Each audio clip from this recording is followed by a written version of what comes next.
ontem quando eu estava...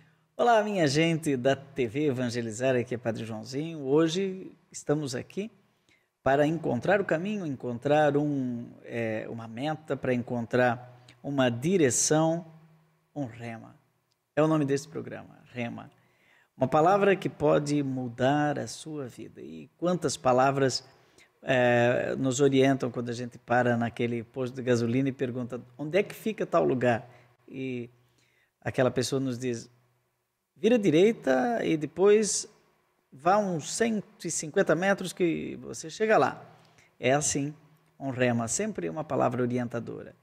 E hoje, para nos falar sobre esta palavra de palavras, que é a palavra de Deus, no mês da Bíblia, uma professora de Bíblia, né?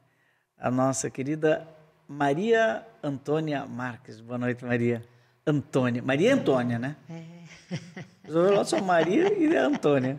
Gosto dos dois, Maria Antônia, gosto de Antônia, gosto de Maria, mas... Tem algum apelido de infância? Tenho, Toninha. Toninha, Toninha. Popular no dia a dia. Já ouvi falar, vamos ter um curso aqui do Centro Bíblico Verbo com a Toninha. Centro Bíblico Verbo. Você é uma das promotoras, é a cara do Centro Bíblico Verbo, né? Ultimamente falou Centro Bíblico Verbo. É em Santo Amaro? Onde que é? É em Santo Amaro. Tem lá uma sede, um escritório, mas o Centro Bíblico Verbo existe já há mais de 30 anos. Sério? Né? E ele surgiu naquele momento pós-conciliar para que, de fato, as pessoas tivessem acesso ao conhecimento bíblico.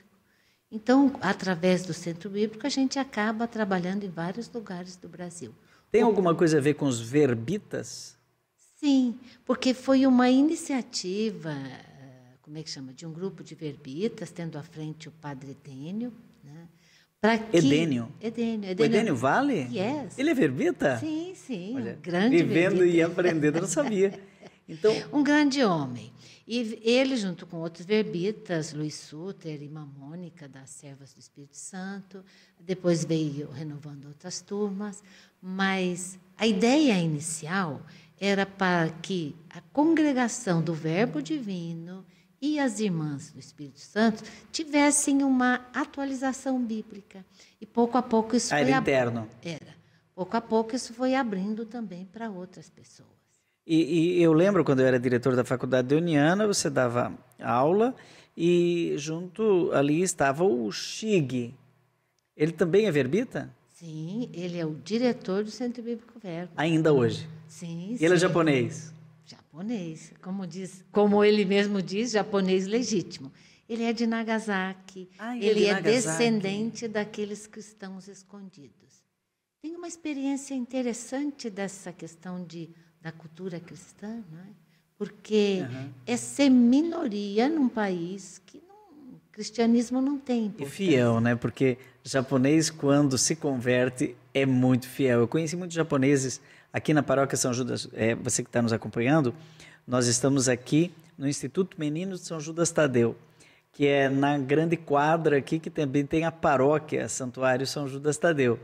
E tem ali uma missa em japonês de vez em quando, né? E eles vêm, a comunidade japonesa. Inclusive aqui no Instituto já teve essa missa em japonês, eles são fidelíssimos. A pastoral nipo-brasileira é muito atuante no Brasil. Tem um grupo forte ali na Igreja São Gonçalo que se reúne com frequência. Você já foi ao Japão? Ainda não. Eu já fui. Já fui a Nagasaki. Já foi a Hiroshima, já foi a Nagoya. Nagoya tem um grupo de brasileiros muito forte. Eu caí numa bobagem lá, vou te contar, Maria Antônia. Maria Antônia sabe que eu sou o padre que canta, então eu pensei, eu estou indo para o Japão, vou traduzir umas músicas minhas, outra do Padre Zezinho, para o japonês. Né? E aí, com a ajuda de um ou de outro, para surpreender o povo no Japão. Quando eu cheguei lá, comecei a cantar, eram brasileiros. Eles não queriam ouvir japonês, eles queriam ouvir brasileiro. Muito interessante. Muito interessante. Aí eu pensei, não, então vamos cantar Quando Jesus Passar. Você quis ser simpático, quis achar uma porta boa de entrada. Eu pensei no japonês. Aí depois que eu vi que o rito japonês tem todo um jeito diferente do rito brasileiro, né? Os japoneses têm dificuldade de rezar com essa nossa bagunça organizada, né? A gente é muito efusivo. Na Deoniana, nós tivemos um estudante capuchinho chamado Shigeki. Era japonês? Ele é filho de japonês, mas ele preserva bem as tradições japonesas. Eu até brincava com ele é mais japonês do que o Shig. Porque O Shig parece brasileiro. o padre Shig, de vez em quando está dando curso no meio do povo, ele diz, nós brasileiros. Nós brasileiros. Nós brasileiros. Parece um outro biblista, o Carlos Mesters, né? Que tem algumas analogias bíblicas, às vezes, que são típicas de brasileiro nativo, não é? E ele é holandês, né? Em termos de linguagem, Frei Carlos Mesters, de fato, inovou, porque ele consegue chegar ao coração das pessoas por causa de uma linguagem simples e, muitas vezes, em comparações, parábolas. Parábolas de hoje, né? Exatamente. Realmente é impressionante. E de onde veio essa paixão pela Bíblia? Porque você transpira a Bíblia o dia inteiro, por meio do estudo, lecionando, você leciona no ITESP, né, se eu não me engano, e também ali na teologia da Sé, da região da Sé, e cursos pelo Brasil inteiro ligados ao Centro Bíblico Verbo, principalmente, círculos bíblicos, né? Ou seja, a Maria Antônia é uma missionária da palavra, não é? É isso, não é? Mas de onde que veio essa... De onde veio a minha paixão? Olha, Joãozinho, a minha mãe era uma pessoa muito da igreja. Então, minha mãe ia para a igreja para cantar, para os ensaios. De onde? E nós somos mineiros, a gente foi um pouco migrante, nós moramos em várias cidades de Minas Gerais. Você nasceu em Minas? Sim. Pelo Qual fato cidade? do meu pai ser militar, nós moramos em 13 cidades de Minas. Então você é um êxodo. Ambulante. E qual é a primeira cidade onde você nasceu mesmo? Eu nasci em Alfenas. Alfenas. A gente morou em várias cidades ali do sul de Minas. E quando a minha mãe ia para a igreja, meu pai contava para nós histórias. E muitas dessas histórias eram histórias bíblicas. Então, a gente chorava com a história de José do Egito, com a história de Susana, com a história de Davi. Tinha algumas histórias que meu pai era um contador de história nato, né? E eu me apaixonei por isso. Quando eu comecei a estudar, eu quis entender. Então, gosto por entender a Bíblia. O primeiro curso de Bíblia que eu fiz, aliás, não foi nem curso. Eu tive que ler um livro para dar um curso. Eu li aquele livro, que era uma novidade na época, O Tempo que se Chama Hoje, do Gruen. Anselm Gruen. Que ele trazia inovações para a gente entender a Bíblia dentro da história. E aquilo me apaixonou ainda mais. Então, desde 80 que eu estudo Bíblia e, de fato, cada vez mais eu me maravilho com essas tradições que estão aqui. Mas eu andei lendo um pouco sobre a sua vida, né? E vida acadêmica também, e percebi que na Bíblia, apesar de que hoje você colocou como rema a Jesus e a mulher Ciro-Fenícia, nós já vamos falar disso no segundo bloco. Você não sabe o que é a mulher Ciro-Fenícia? Aguarde, você vai saber. Mas isso é Novo Testamento, é Evangelho de Marcos, não é? Mas, pelo que eu andei lendo por aí, você leciona preferencialmente Antigo Testamento, ou não? Sim. Eu trabalhei, acho que o tempo todo que eu trabalhei na Deoniana, mais de 15 anos, eu trabalhei sempre mais Antigo Testamento, com algumas incursões no Novo Testamento. A minha especialidade é o meio, é o intertestamento. Pois é, grego. Eu trabalho essas novelas que pega desde o século IV a.C. até I depois de Cristo. Então, essa é a minha especialidade. Eu gosto desta parte. Essa é uma parte grega da Bíblia, do Antigo Testamento? É parte Testamento? grega, mas ela não é grega.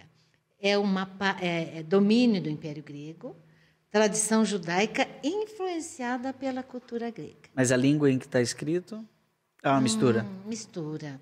Olha, quando você pega os textos da Bíblia hebraica, eles estão em hebraico. Agora, essa parte aqui é uma mistura. Predomina, porém, o Você grego. acha que às vezes tem, não sei, tomando muita intimidade com o texto, às vezes a gente começa já a perceber em que língua ele foi pensado, não é? Porque às vezes um americano falando português, ele pensa em inglês. A gente vai para um outro país, fala italiano, mas pensa em português. Então eles acham engraçado, porque a gente não usa a sintaxe deles, né? Você acha que às vezes mesmo textos escritos em hebraico ou em aramaico estão sendo pensados em grego ou pensados em outra língua ali daquela região? Olha, teríamos que falar do processo de tradução. Então, esses textos, quando Bíblia hebraica, quando foi traduzida a Septuaginta, começou com a Torá, depois, pouco a pouco, os demais livros, profetas e escritos, houve modificação, porque a tradução, ela faz uma escolha, Por exemplo, quando eu olho no hebraico, recede. Recede é um termo que pode-se dizer amor de solidariedade. É um amor grande, um amor magnânimo. Mas é hebraico. Incondicional, em hebraico. Agora, quando passa para o grego, o tradutor vai fazer uma opção entre tantos termos que tem no grego, ele faz a opção... É como o rema. No Evangelho de Lucas traduzem como palavra. Exatamente. Né? E você vê, isso é fraco. É fraco. Para rema é fraco. Perfeito. Porque a palavra se fez carne, o verbo se fez carne, e Maria disse, faça-se em mim segundo a tua palavra. Peraí, mas é rema. E rema não é verbum. Quer dizer, a acepção grega de rema é muito mais de orientação, de força, de direção, até promessa, né? Cumpra-se em mim a promessa. Toteu panrema, traduzido, para Deus nada é impossível. Deus cumpre o que promete. Outros traduzem, algumas traduções mais eruditas, né? Deus cumpre o seu rema. Às vezes nem dá para traduzir. O ideal seria assim, Deus cumpre o seu rema. O que nós costumamos dizer é que tradução sempre tem interpretação. Tradução tem interpretação e quando eu leio, eu também faço uma interpretação. Você é otimista. Muitos dizem assim, o tradutor é um traidor. É um traidor. Não é que ele seja um traidor, ele faz uma interpretação. E que muitas vezes é bem diferente. Por exemplo, eu estava ouvindo um salmo cantado. Ele diz assim, o cantado diz, Javé me ama. Javé me ama. Não. O texto original é bem outra coisa. O texto original é porque Javé me ama, ele realizou tal coisa. Agora, na tradução ou no cântico, é como se o autor amasse a Javé. Então, há uma mudança. Acaba mudando o sentido original. Então, você tem a tradução, você tem o texto, agora é complicado. Você tem o texto mais antigo que nós temos hoje, original, é o grego da Septuaginta. Depois a gente teve uma reconstituição do hebraico. Não se desespere. No próximo bloco, porque a gente já está terminando já, no próximo bloco eu vou perguntar para Maria Antônia o que é essa tal de uma... Ela já falou 3 vezes a Septuaginta. Tem gente ali perguntando, meu Deus, eu pensei que era tudo Bíblia, mas é Septuaginta. Mas deixa para o próximo bloco. Mas vejam, você tem... A versão mais antiga que nós temos é essa Bíblia grega, chamada dos 70, certo? Uhum. Ela foi traduzida do hebraico. Então, é a primeira interpretação. Como muita coisa do hebraico foi perdida, nós temos um hebraico dos maçoretas, que é da Idade Média, foi uma reconstituição a partir da versão grega, ok? E aí, o que a gente tem? Quando eu vou traduzir, eu digo, traduzir direto. Meu Deus, é uma retradução. Foi um cotejamento, porque muitos textos tinham se perdido. Né? E aí, de repente, lá em 1940 e tanto, se encontra em Qumran o livro de Isaías praticamente completo. E aí, ele estava em hebraico ou estava em grego? Hebraico. E um hebraico mais antigo do que dos maçoretas. Então, Aí deu para comparar Dá a pra tradução comparar. e a retradução? Sim. E aí? Algumas modificações, mudanças feitas no hebraico a partir dos manuscritos de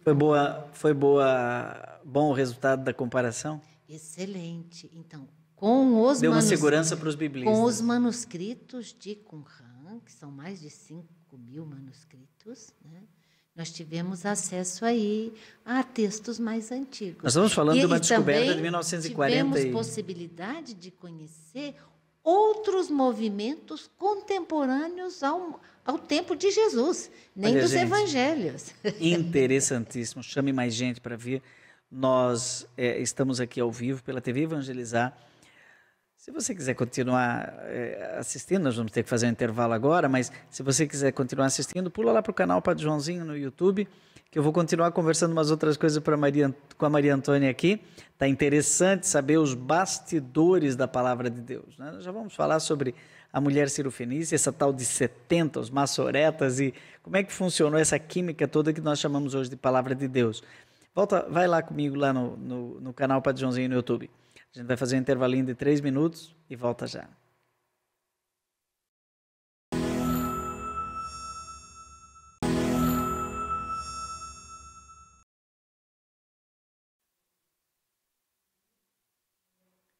Interessantíssimo programa Rema de hoje, com a nossa professora Maria Antônia Marques, professora de Bíblia, no ITESP, em São Paulo, nos cursos de Bíblia aqui do Centro de São Paulo, na Sé, e do Centro Bíblico Verbo, mulher que transpira essa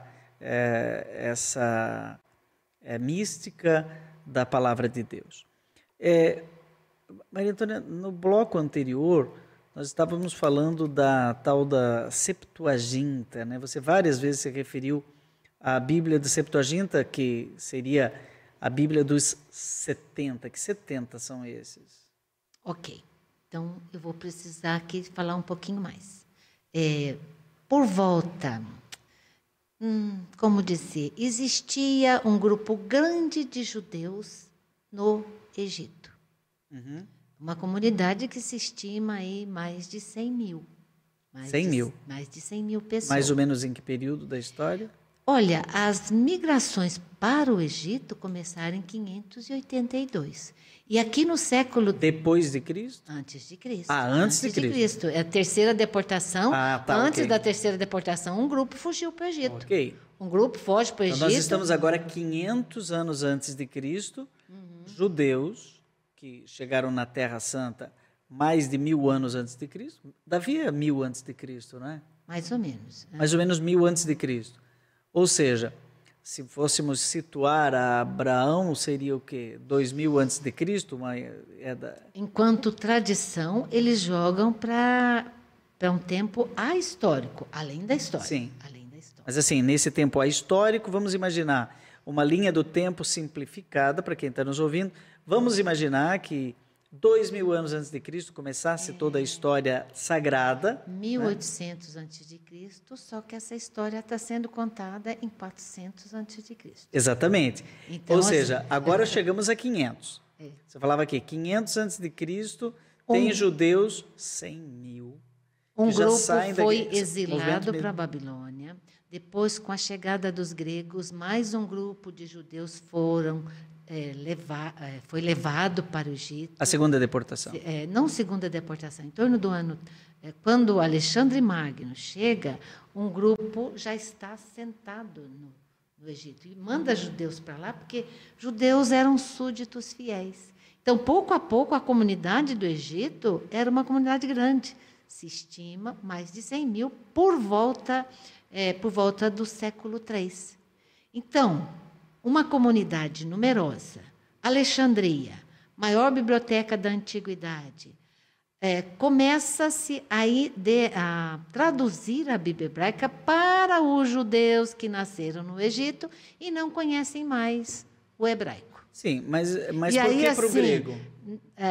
Porque lá se falava o grego. No Egito? Sim. Peraí. Judeus, 500 anos de Cristo, são deportados para o Egito. Também tem outros exílios, mas enfim, vamos pegar esse daqui. E lá uma comunidade que não é pequena, 100 mil pessoas é uma comunidade enorme, já tem sua cultura e tal, só que perderam, como muitos que estão aqui no Brasil, filhos de italiano têm sotaque, mas não sabem mais falar italiano. Filho de alemão tem sotaque, lá no Rio Grande do Sul tem vários alemães que eu conheço, tem sotaque, ainda tem a cultura, veste até aquela roupa lá em Pomerode, né? Tem amigo, um abraço aí para o Marcos Beber, né? Meu colega de seminário, tem sotaque, tem sobrenome, mas não tem mais o conhecimento da língua alemã. E assim eles estavam lá no Egito e não sabiam mais falar o hebraico. Portanto, não tinham acesso à palavra. Mas falavam grego? Falavam grego. Porque quando Alexandre Magno dominou o Antigo Império, dominou toda essa região, o Egito, Palestina e a região aqui da Mesopotâmia, se impôs a língua grega comum, é o movimento helênico, conhecida como koiné, língua comum. Traduzido, por que se traduziu para o grego? Traduziu para que as pessoas tivessem acesso à língua popular. Exato. A tradução começou em 250 a.C., ok? Isso foi um longo processo, talvez começou com os livros do Pentateuco. A Torá. A Torá, mas na tradição grega, Pentateuco. Pentateuco é uma palavra grega. Gênesis, Êxodo, Levítico, Números e Deuteronômio. Isso foi um processo. 5 livros. Pentateuco. Penta todo mundo que sabe que o Brasil ficou penta. Então, a Septuaginta levou aí um processo de quase 100 anos para ser até traduzir tudo. Né? Agora, existe uma lenda de que o rei escolheu 70 sábios e eles, numa noite, traduziram. Por isso 70. Por isso, a tradução ficou conhecida como a tradução dos 70 ou Septuaginta. Tá. É uma lenda. E essa tradução aí diz que essa chegou tradução dos 70 sábios foi comparada e não tinha nenhum problema quando se comparou. Quer dizer, a Qumran, depois, quando chega... Qumran, para quem não está... chegou agora, era uma comunidade judaica, ali nas beiras do Mar Morto, por ali assim, que acabou, não é? E se esqueceu. E mais ou menos pelo ano 1940, não é, eu acho, que um beduíno andando por lá, por acaso, procurando uma cabra, eu acho, né, jogou uma pedra para ver se achava a cabra. Aí lá são morros, eu estive lá, jogou uma pedra e não escutou ela cair. Jogou de novo. E aí, por fim, ele vai entrar e encontra lá os manuscritos. Claro que ele não sabia o que era aquilo, começou a vender no mercado, de repente caiu na mão de alguém que entendia do que era aquilo, e hoje isso é um dos maiores, talvez o maior tesouro bíblico que nós temos, porque... É considerado uma das maiores descobertas do século, que revolucionou mesmo a compreensão das origens do movimento de Jesus. Porque é um movimento que se desenvolveu contemporaneamente ao tempo de Jesus, das primeiras comunidades, e é um movimento que também esperava um Messias. Eles esperavam um Messias da justiça. Aí deu para comparar esses textos de Qumran, que eram em hebraico, com os textos da Bíblia dos 70, que já eram em grego. Agora, você disse que aos poucos foi se perdendo o texto hebraico e depois de Cristo se traduziu a 70 para o hebraico? Na Idade Média existiam textos. Na Idade Média foi produzida a Bíblia conhecida como a Bíblia dos Massoretas, que é um hebraico que tem alguns textos originais, mas ele foi corrigido com a Bíblia grega. Quer dizer, foi uma retradução para o hebraico. Exato. E aí, quando você chega a um texto que vinha direto da tradução oral e descansou naquelas grutas por 500, 600, 700, a gente não sabe quantos anos, não é? Em pele de não sei o quê. Aí você chega e parece que o livro de Isaías, a pessoa, olha, mas espera aí, traduziu, retraduziu. Será que a tradição oral garantiu um pouco essa fidelidade ao texto, a forte oralidade da Bíblia? Olha, a comunidade que se retirou para o deserto, ela se retirou para viver a pureza na sua mais extrema radicalidade, para esperar a vinda do Messias. Então, eles fizeram cópias de todas as, digamos, de todas as tradições bíblicas que existiam. E elas foram feitas no material mais durável, que é o pergaminho. Existia o pergaminho, existia o papiro. Papiro é feito de planta. E pergaminho de couro é o material mais durável. Sem dúvida, Joãozinho, é um verdadeiro milagre a gente ter acesso hoje a esses textos.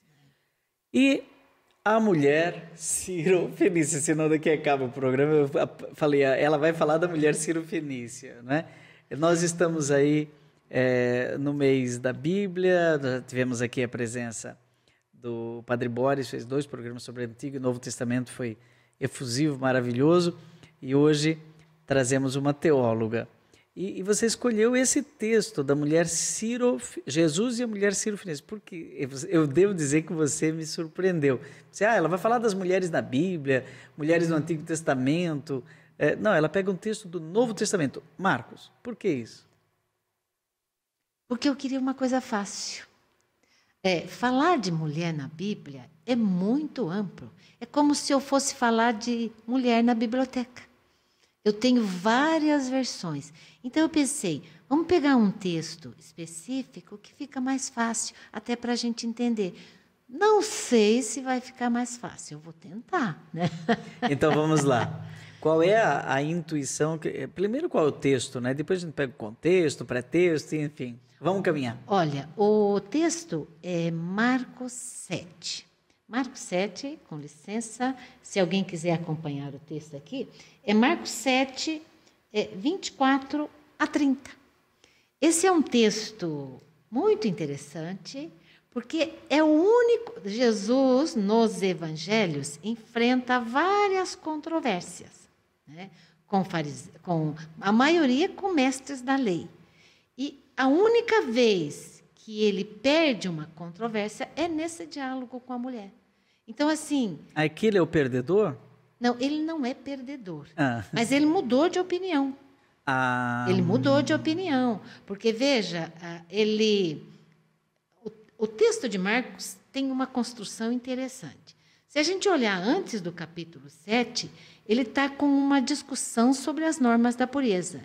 E ele diz, olha, não é o que entra pela boca que torna o homem puro, mas é o que sai da boca, é o que sai do coração, né? Ele faz até uma espécie de ironia, que pode ser entendida até de outras formas.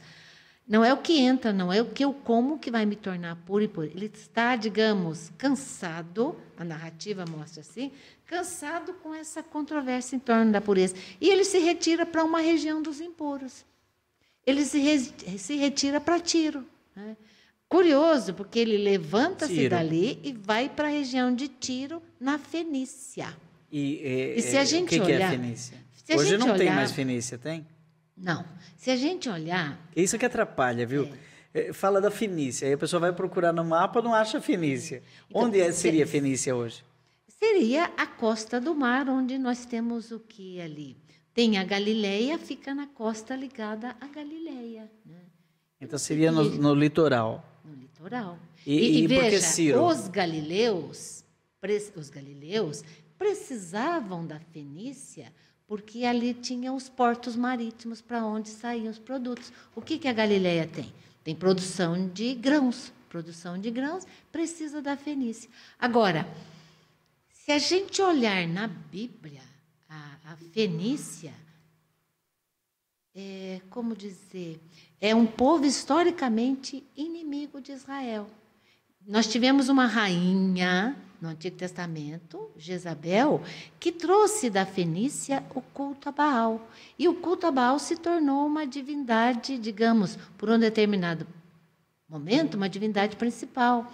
Nós temos alguns oráculos contra Tiro e Sidônia. É verdade. Nós temos alguns oráculos contra Tiro e Sidônia. E é lá que Jesus vai se refugiar, cansado dessa discussão sobre puro e impuro no capítulo 7, com as autoridades. Então ele se refugia e o texto diz, entrou numa casa. E a gente se pergunta, que casa que é essa que Jesus, um judeu, vai lá para a região de Tiro? O texto diz ainda, ele não queria ser incomodado. Acho que ele estava mesmo esgotado. O texto diz, uma mulher que tinha uma filha possuída por um espírito impuro, ficou sabendo e entrou. Entrou e... Ele não queria ser incomodado e ela entrou. Era uma mulher que entra em uma casa, em um espaço público. Ela rompe a barreira aqui dessa coisa de entrar no espaço privado onde está Jesus, né? Homem e mulher não podia falar em público. Ela fala com ele. Quer dizer, ela tem um desespero, que ela tem uma filha doente. Ela tem uma filha doente e a filha doente faz quebrar esse preconceito. E ela pede, cura minha filha. O que Jesus fala? É interessante, eu vou ler o texto aqui, porque diz assim, ela pedia que Jesus expulsasse de sua filha o demônio. Jesus dizia, deixe primeiro que os filhos fiquem saciados, porque não fica bem tirar o pão dos filhos e jogá-lo aos cachorrinhos. Chamaram eu já alguém. teria ido embora. Eu já teria ido embora. Esse negócio aí, que resposta atravessada. Uma resposta atravessada. Mas veja... Ele não estava bem. Ela contra-argumenta. Ela diz, assim é, Senhor. Assim é, mas os cachorrinhos também comem. Muito legal, né? Os cachorrinhos comem das migalhas das crianças. É muito legal, porque não é uma casa de judeu. Judeu não tem cachorro. Cachorro é animal impuro, né? E ele está dizendo, ele chamou essa mulher de impura, né?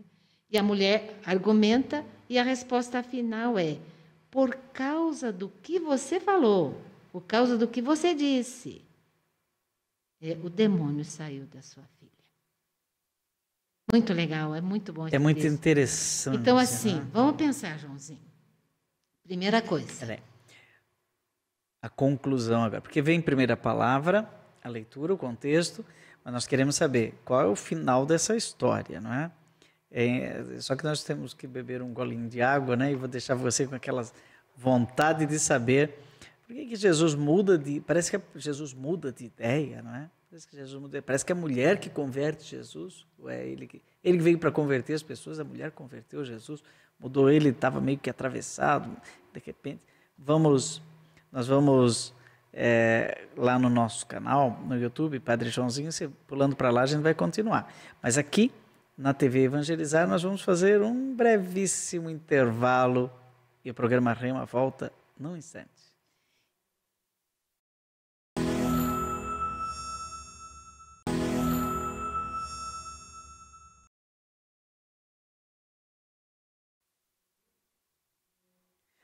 Muito bem, estamos de volta para o último bloco, né?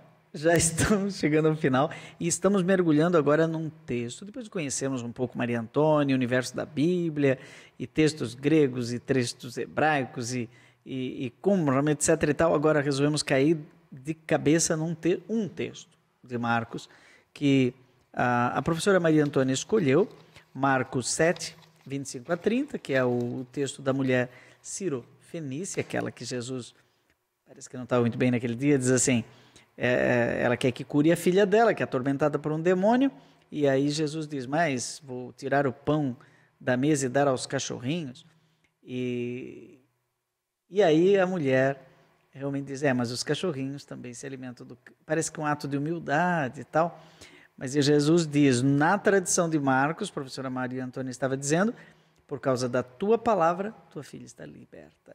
E em Mateus parece que é por causa da tua fé. Da tua fé. Ele já judaizou essa mulher. Então Marcos é mais original? É o mais antigo, né? É o texto mais antigo. É o texto mais antigo, ele foi copiado em Mateus com o colorido mais judaico.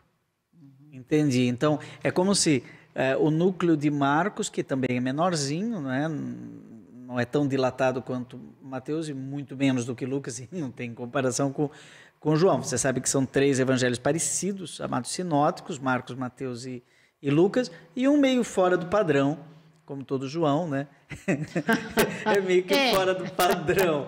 Mas aí você estava falando, mas nesse evangelho original, mais radical, vamos dizer assim, evangelho radical é bom, né? O evangelho mais raiz, né? Então, é por causa da tua palavra. É por causa da palavra da mulher. E eu acho bonito esse texto, assim, me chama a atenção, porque ela dialoga com Jesus de igual para igual. E fui até conferir aqui, esse texto só aparece em Marcos e tem uma releitura em Mateus com outras características. Antes de entrar no texto, e eu quero agora explicar, pelo menos para a gente ver que texto é esse. Que memória é esta que a comunidade preservou, né? Mas um abraço, André, obrigada aí por me ajudar, porque, de fato, a geografia, para mim, eu fiquei perdida aqui na geografia.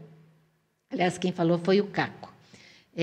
Isso. André, um abraço. Eu tenho saudades do tempo que eu dava aula na Deoniana, especialmente na filosofia. A gente se divertia com a turma. E foi um tempo muito feliz que eu trabalhei filosofia da religião. Eu quero dizer o seguinte: Evangelho de Marcos é o mais antigo. Existem 3 teorias. Uma teoria que ele foi escrito em Roma, outra que foi escrito na Síria, outra mais recente, e que eu aposto nesta, que foi escrito na Galileia. Até porque ele fala de regiões muito pequenas que só quem é da região saberia. Então, assim, é um grupo que talvez Você acha tenha... que é possível isso? Isso. É um grupo que fugiu da guerra judaica. Esse Marcos é Marcos João, né? Não é Marcos João? É impossível a gente saber quem é o autor. O autor não tem acesso. Essa atribuição de autoria, isso é do século II. Então, assim... Então, algum autor da Galileia, possivelmente da Galileia... É uma liderança da comunidade que está tentando dizer nosso Messias é Messias dos excluídos. Você vê... Inimigo do povo, fenícios, é uma inimizade histórica, é para lá que ele vai e é para lá que ele faz essa ruptura de barreira. A barreira que é rompida. Então, o que a gente tem? Primeiro, a Galileia precisa da Fenícia. Ela precisa da Fenícia para colocar seus produtos no mercado, né? A Fenícia, por sua vez, também explora a Galileia, porque na Galileia a produção de grãos aqui é abundante. E é provável que, como seguidores de Jesus, existissem gente da Fenícia, como também judeus. Judeus, galileus, que estavam tendo dificuldade de se relacionar. O que a gente vê nesse texto?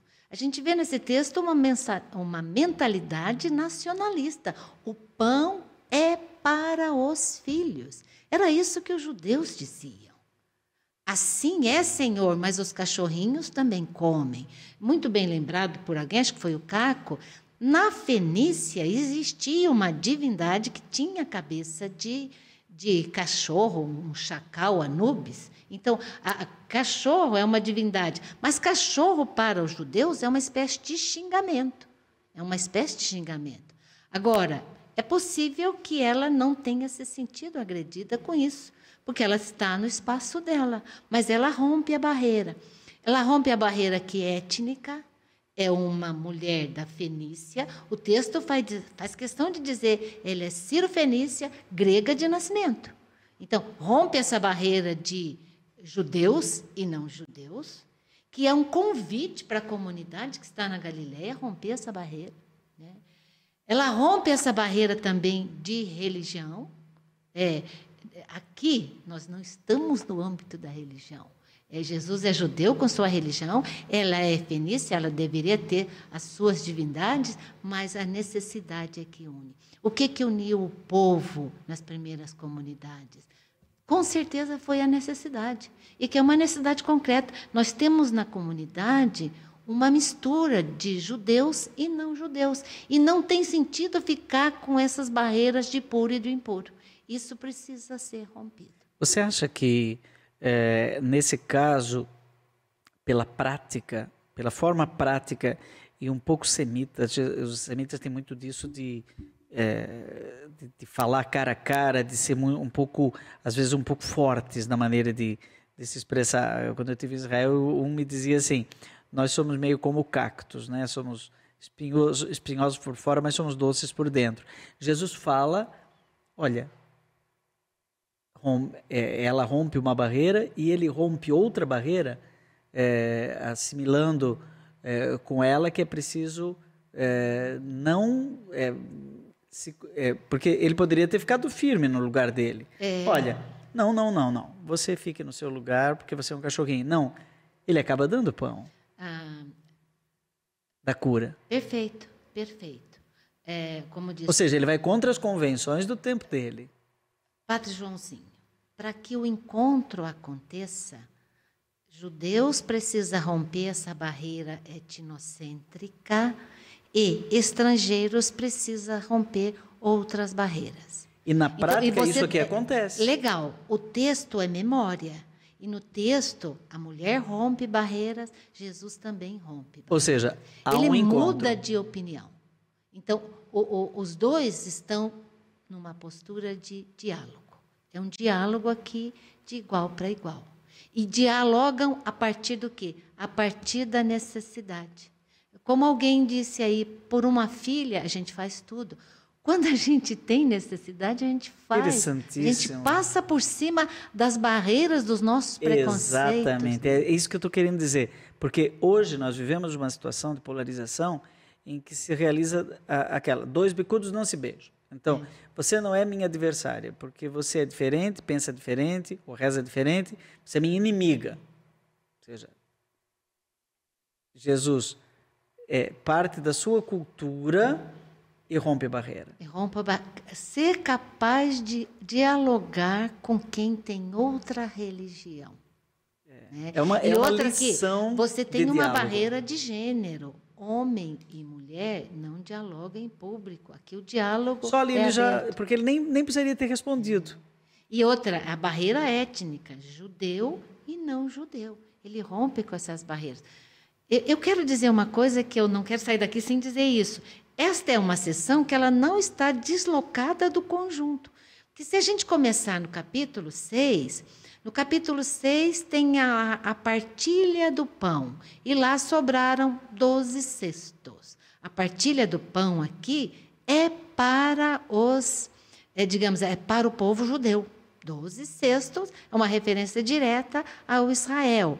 Depois, tem essa controvérsia com os judeus, no capítulo 7, sobre o puro e impuro. Tem o diálogo entre Jesus e essa mulher, e tem essa ruptura aqui, ou essa mudança. Tem também aqui a cura de um surdo, como é que é? Um surdo gago, que é também um impuro. Há uma ruptura da barreira do puro e do impuro.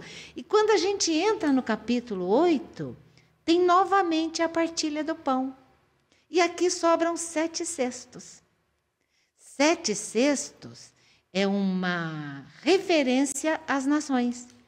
Então, assim, como é que isso foi vivenciado na história das comunidades? Que Jesus supera, na tradição de Marcos, aí, o nacionalismo, o fechamento. Vamos ver se eu me faço entender.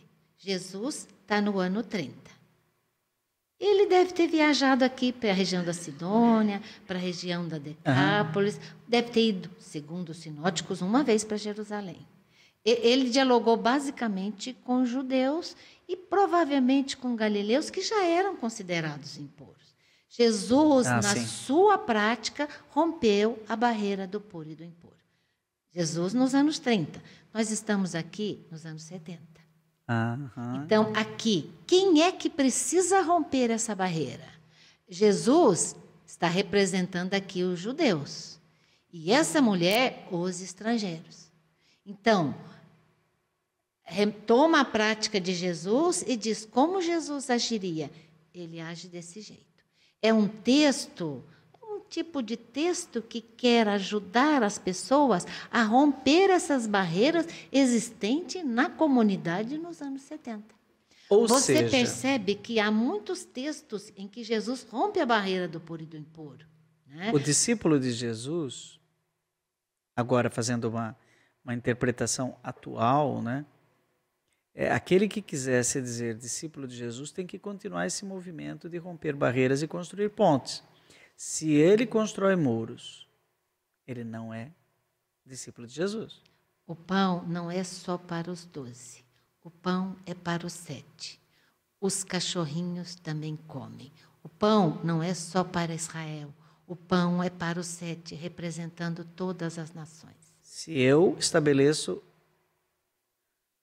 uma ponte de diálogo, de conversa aqui com você, que é mulher, que é biblista, eu sou teólogo sistemático. Estamos tentando encontrar canais de convergência, estamos seguindo Jesus. Estamos praticando a sinodalidade, que diz o Papa Francisco, né? Caminhar junto. E hoje, mais do que nunca, essa atitude é necessária, porque existem tantas divergências no nosso meio. Né? Se cada um ficar só no seu mundo, fechado só na sua opinião, não haverá. O Zezinho está escrevendo. O Zezinho sempre me surpreende. No alto dos seus 82 anos, continua surpreendendo. Outro dia ele me mostrou um livro que ele está escrevendo e vai ser publicado logo, acho. É sobre espiritualidade da conciliação. E ele está agora encasquetado com isso. Legal. E toda hora que ele fala, não temos um concílio? É preciso reconciliar. Hoje nós temos muita gente desconciliando, separando, guerra entre nação, Ucrânia e Rússia. Ele falou, nós precisamos, se somos seguidores de Jesus, precisamos aprender a fazer junto, a caminhar junto. E precisamos conciliadores. Sabe que essa semana eu vi numa propaganda de internet, que é uma das profissões do futuro, até uma pós-graduação foi anunciada agora nesse sentido, é de conciliador. Que legal. Pessoas capazes... Para você ver o que deveria ser natural. Deveria natural a gente conviver como pessoas. O diálogo devia ser uma coisa tão natural, né? E, de repente, a gente precisa estudar como criar pontes, como fazer essa reconciliação. E pensar, né, professora Maria Antônia, que vivemos um tempo em que tem homem que não consegue se relacionar serenamente com mulheres, né, precisa agredir. O Brasil tem muita agressão, inclusive morte dentro da própria casa, não é? E agressões assim verbais, enfim. E Jesus já mostra num texto como esse, que é possível passar por cima de tantas diferenças nacionais, e inclusive você falou de gênero, né? De religião, do puro e do impuro, exato, e transformar né? o pão, que era só das 12 tribos, para o pão dos 7. Né? Para todas as nações. A partir do encontro. A partir do encontro. E foi isso que aconteceu na caminhada das comunidades. O encontro, as necessidades exigiram que as comunidades se abrissem, né? Se abrissem para acolher os prosélitos, quem estava chegando. E aí, gente, o nosso tempo foi chegando no final. Mas se fôssemos continuar e ultrapassássemos a Bíblia, ultrapassássemos o ano 100, a gente veria todas essas nações não mais partilhando pão multiplicado, mas a Eucaristia, que é pão dos anjos, mas que é pão da gente, é pão de todos, e não é mais só para aqueles que estão na mesa, né? Mas é para aqueles que estão em todos os lugares, o pão daqueles que estão machucados e precisam de cura, é pão da cura, e aí a Eucaristia é pão da gente, né? É pão da igreja. Muito bem. Professora Maria Antônia, muito obrigado, a gente passou aqui, o tempo foi pouco, falar de Bíblia é sempre uma alegria, né? Obrigado, já fica o convite para uma outra oportunidade, não é? E você que nos acompanhou, terminado aqui o programa com a TV Evangelizar, nós no canal do YouTube vamos falar mais umas coisinhas, pula lá no canal Padre Joãozinho e siga esse canal para você sempre estar acompanhando as nossas transmissões. E o Padre Reginaldo Manzotti está lá já esperando com a sua experiência de Deus. Semana que vem, mais Bíblia com João Cláudio Rufino, o nosso biblista leigo. Eu te espero quinta-feira, às 9 da noite.